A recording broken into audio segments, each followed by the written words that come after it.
अंधताएं हैं जो साहित्य थोपता है, और इन अंधताओं के बरखिलाफ वो साहित्य खड़ा होता है जिसे हम दलित साहित्य कहते हैं। संभव है उसमें वो कलात्मक उत्कृष्टता न हो, संभव है आप दलित कहानियों को और उपन्यासों को पढ़ते हुए ये महसूस करें कि उसमें कथा का एक ढांचा नहीं बन पा रहा है जो क्लासिक तरीके से हमने डिफाइन किया हुआ है, या फिर जिस कथा के ढांचे के बगैर अपनी कला से निर्मल वर्मा जैसे कथाकार कहानी संभाल ले जाते हैं, हो सकता है ये उनके यहाँ न हो।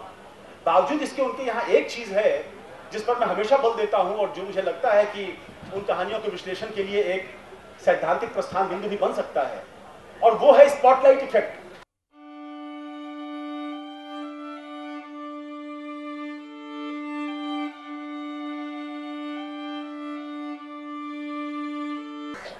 वो हमें समाज के और ढेर सारे उत्पीड़न दिखा देता है, उस यथार्थ के बहुत सारे कुरूप पहलू हमारे सामने ले आता है, लेकिन वो एक गांव का दक्षिण टोला हमारी निगाह से दूर रख देता है, या अगर आपको वहां वो जाने भी देता है तो आपकी निगाह में वो धार नहीं आ पाती जो धार दलित लेखन ने पैदा की है। तो इस बात को ध्यान रखिए कि इस दलित लेखन को साहित्य के जातिवाद के नाम पर, साहित्य की वर्ण व्यवस्था के नाम पर खारिज नहीं किया जा सकता है।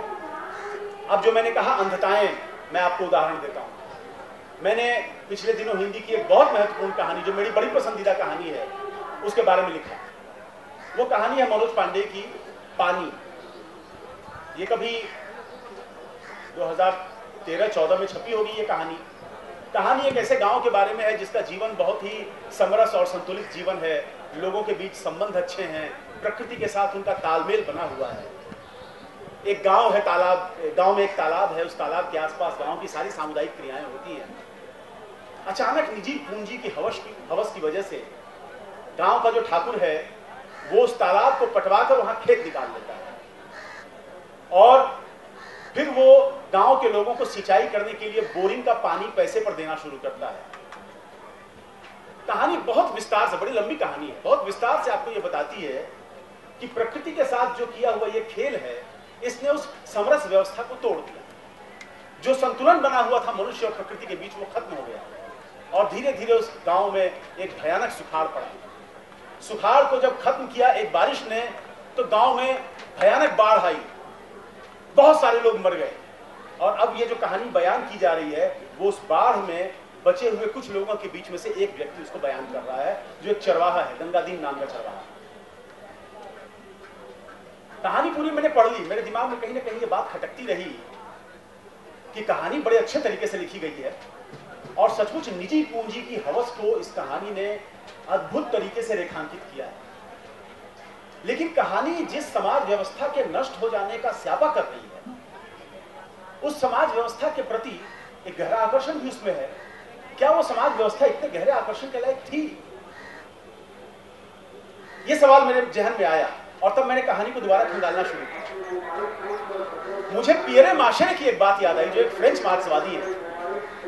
पियरे माशरे ने कहा कि हर रचना के पीछे एक आइडियोलॉजिकल प्रोजेक्ट होता है, एक विचारधारात्मक परियोजना होती है, और जो विचारधारात्मक परियोजना होगी वो अपने विरोधी स्वरों को रचना के भीतर दबा देगी, ऐसे स्वरों को उभार देगी जो उस विचारधारात्मक परियोजना का समर्थन करते हैं। लेकिन जो दबी हुई आवाजें हैं उनको भी आप ट्रेस कर सकते हैं, क्योंकि उसकी निशानियां दिख जाएंगी आपको रचना में। मैंने पाया कि सचमुच ऐसी निशानियां पानी कहानी में हैं।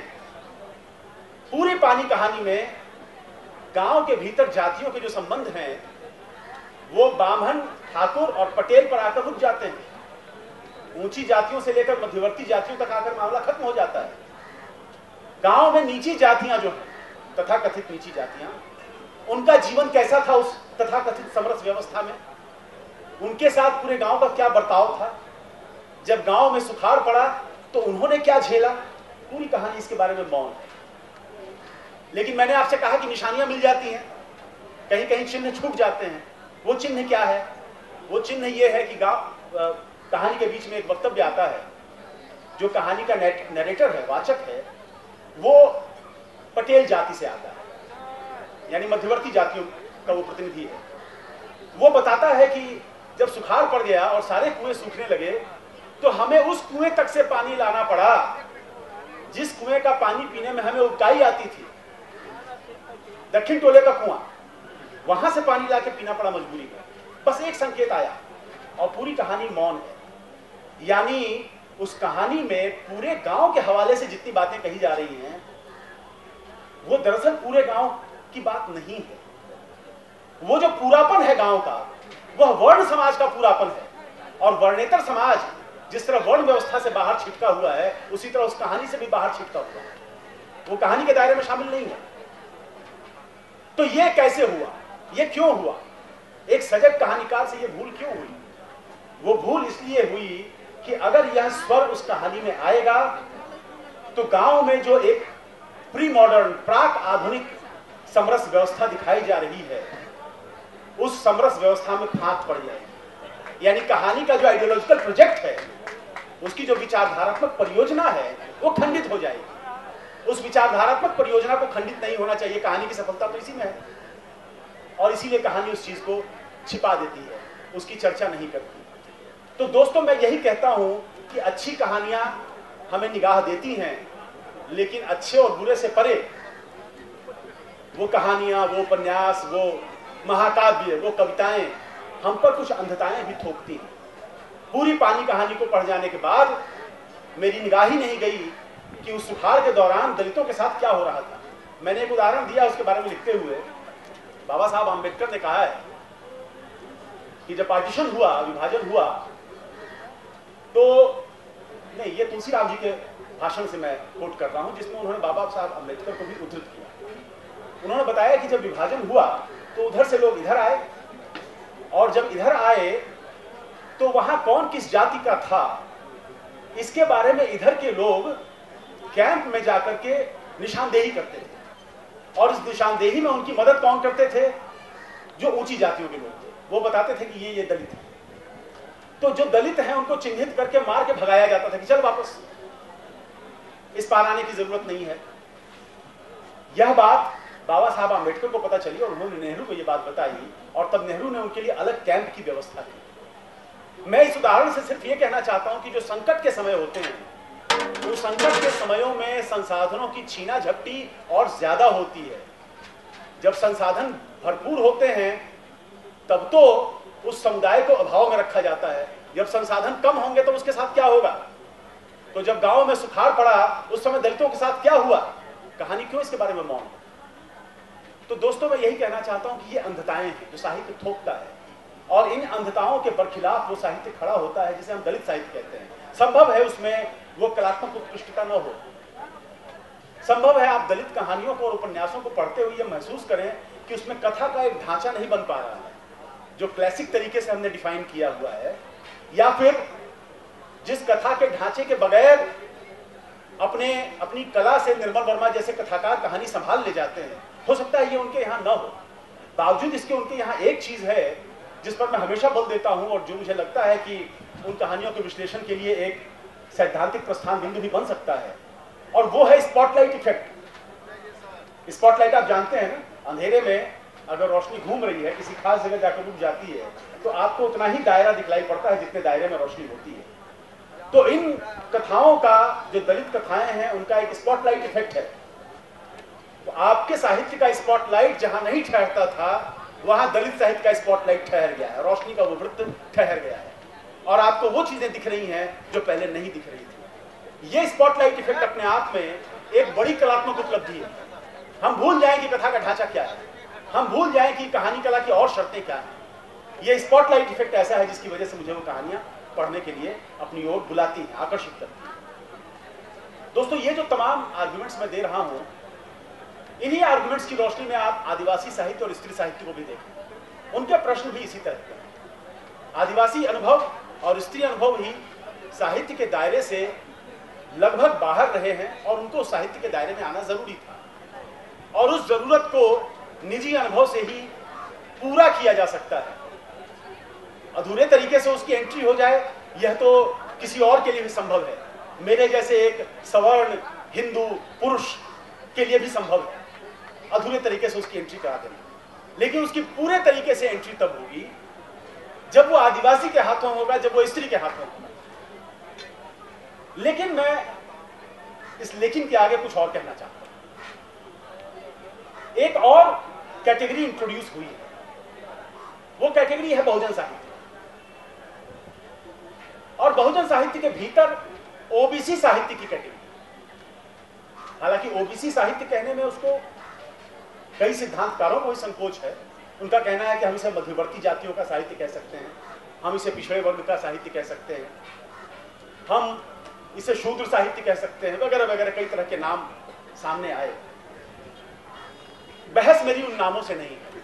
अगर ओबीसी जैसे एक संवैधानिक पद को भी सामने रखा जाता है तो मुझे अपने आप में कोई समस्या नहीं है, लेकिन मैं इस कैटेगराइजेशन से अपने को आश्वस्त नहीं पाता। आश्वस्त न पाने का कारण यह है कि जिन्हें हम मध्यवर्ती जातियां कहते हैं या अन्य पिछड़ा वर्ग कहते हैं, साहित्य में इनकी दखल लेखक के रूप में और रचना के भीतर चरित्रों के रूप में कोई नई बात नहीं। हमारे यहाँ इसकी एक बड़ी परंपरा रही है और हमारे साहित्य ने कम से कम प्रेमचंद के समय से लेकर आगे प्रगतिशील जनवादी आंदोलन के साहित्य तक ने उस हिस्से को कैप्चर किया है।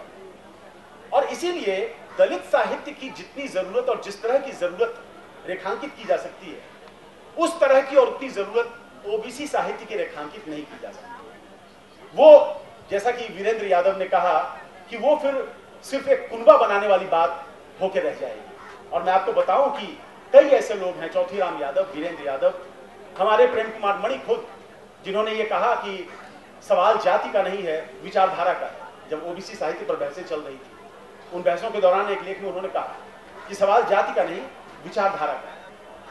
तो इन तमाम लोगों ने इस कैटेगरी को नाकाफी पाया है या कम से कम संतोषजनक नहीं पाया है, आश्वस्तिप्रद नहीं पाया। अब सवाल है बहुजन साहित्य का। ये क्या है? बहुजन साहित्य ओबीसी लिटरेचर को अपने एक घटक के रूप में लेता है और यह मानता है कि अभिजन के खिलाफ बहुजन का साहित्य है और उसमें ओबीसी साहित्य, दलित साहित्य, आदिवासी साहित्य, स्त्री साहित्य, ये तमाम श्रेणियां मौजूद हैं। यानी एक पूरे उत्पीड़ित सेक्शन का साहित्य जो अभिजनों के साहित्य के बरखिलाफ है, जो ब्राह्मणवाद के बरखिलाफ है, वह बहुजन साहित्य है। इसके साथ मेरी आपत्ति बहुत बुनियादी है। हिंदी में जो प्रगतिशील जनवादी आंदोलन रहा है वो एक बहुत ब्रॉड कैटेगरी है और बहुजन साहित्य की कैटेगरी उससे कैसे अलग बन पड़ती है या उसके लिए बहुजन साहित्य की कैटेगरी क्यों जरूरी है, इसका कोई तर्क उनके पास नहीं है। अपनी एकजुटता व्यक्त करते हुए आप अपने प्रश्नों को उसमें शामिल करें। मैं आपको उदाहरण देना चाहता हूं, जो प्रगतिशील जनवादी परंपरा है उसके भीतर की बहसें कैसी रही हैं।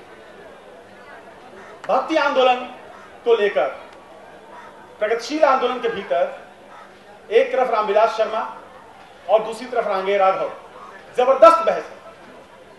और यह बहस ऐसी है जो भक्ति आंदोलन को बिल्कुल दो तरीके से देखती है। रांगे राघव, जिस बात को बाद में उत्तिबोध ने भी कहा, रांगे राघव ये मानते हैं कि भक्ति आंदोलन निर्गुण संतों द्वारा शुरू किया गया। ये निर्गुण संत नीची जातियों से आते थे, इनके साहित्य में क्रांतिकारी ताकत थी और इस क्रांतिकारी नखदंत को उखाड़कर सगुण साहित्य सामने आया। यानी सवर्णों ने अवर्णों के द्वारा प्रस्तावित एक आंदोलन को नखदंत विहीन बनाया और इन बहसों पर कोई अंतिम लाइन तय नहीं हो जाती, तो फिर यह क्यों नहीं संभव है कि उसके अंदर बहुजन की पीड़ा का सवाल उसी तरह से उठाया जाए जो कि उठाया जाता रहा है। इसलिए दोस्तों मैं ये कहता हूं कि यह जो बहुजन का प्रश्न है या बहुजन साहित्य का प्रश्न है, यह मुझे अभी बहुत आकर्षित नहीं कर पा रहा और आश्वस्त नहीं कर पा रहा। लेकिन साहित्य की वर्ण व्यवस्था के नाम पर हम दलित साहित्य, आदिवासी साहित्य और स्त्री साहित्य को खारिज नहीं कर सकते। मेरे पास एक दो और बातें थी जिनको मैं फिलहाल रहने देता हूं, अगर बहस चलती है तो उसमें आएंगे। धन्यवाद। पहले कुछ भी नहीं था, पहले एक आदिम काढ़ा था, एक काढ़ा था और काढ़ा में से कोई एक प्राणी पैदा हुआ। अब वो प्राणी क्या था, अमीबा रहा हो गया, जो भी रहा हो, और उसके बाद फिर ईश्वर आए, फिर मनुष्य आए। छतों पर आती हैं लड़कियां, अब भी छतों पर आती हैं लड़कियां, मेरी जिंदगी पर पड़ती हैं उनकी परछाइयां। अब भी छतों पर आती हैं लड़कियां, मेरी जिंदगी पर पड़ती हैं उनकी परछाइयाँ। गो की लड़कियाँ आई हैं उन लड़कों के लिए, गो की लड़कियाँ आई हैं उन लड़कों के लिए।